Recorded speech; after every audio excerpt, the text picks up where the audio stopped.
doing her thing with the Underground Railroad. I volunteered my services, and she said that if she needed me, she'd call. Well, guess what, Charles? She hasn't called once. I don't want to be a pest where Lizzie and her new baby are concerned. She and Cosmo are so happy. They don't need me fussing around them, even though they said their door is always open to us.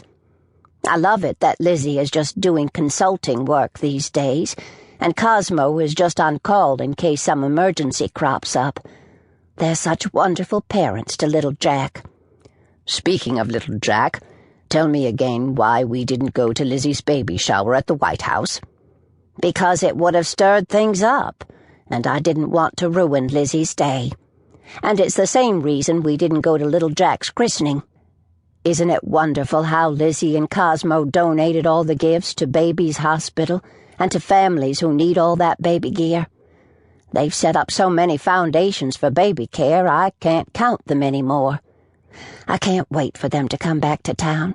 Just a few weeks and we'll get to see little Jack again. You're done with dinner, right? Myra nodded. Get your slicker. I have something I want you to see. If you don't come with me, I'm going to pick you up and carry you. Move it, old gal. Grumbling, Myra followed Charles out to the mudroom and donned her slicker and Wellingtons. She held his hand as they made their way to the barn. Inside, light blazed. The horses whickered softly at the intrusion. Somewhere deep in the barn, a dog growled. Be quiet. Don't make any fast moves or loud noises. Just stay with me. It's just me, Charles, little lady. I'm coming in. Remember what I said, Myra. Look. Myra looked down into a mountain of straw where a warm blanket had been spread. I don't know what her name is or even how she got here, but here she is with her newborn pups. I found them this morning. I call her little lady. Not that she's little, because she isn't. Ooh, Charles! Myra dropped to her knees in front of a magnificent golden retriever, who eyed her warily.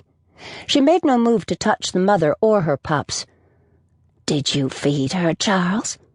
I did, and she gobbled it all down. I'd like to bring her and the pups into the house, if you don't mind. You know, just to keep an eye on her. I already called a vet, and he came out earlier this afternoon. Aside from being undernourished, little lady is fine. He gave me some nutrients and vitamins to give her. Like I said, it will be a lot easier to take care of them in the house. Of course it will. But you said we can't touch them. How will we get them into the house? Will little lady allow us to pick them up? I don't know. I think that's up to you, Myra. She trusts me, but she doesn't know you yet. You have to make friends. Talk to her. See if she'll let you pet her. Touch is very important, so be gentle. It's so damp in here, Charles. That can't be good for the puppies. Find the wagon, the one we use to wheel in firewood.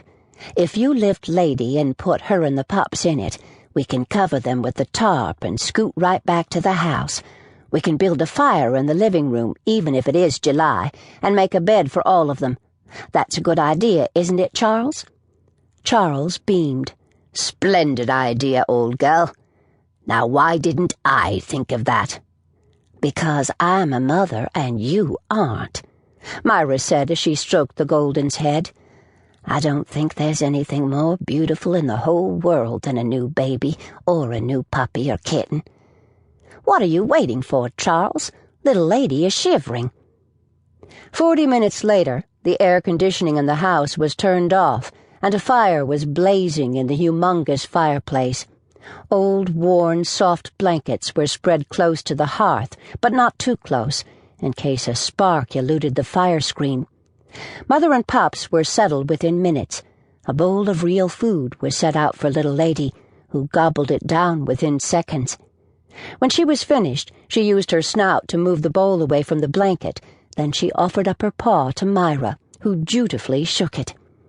I think you have your family, old gal, Charles said.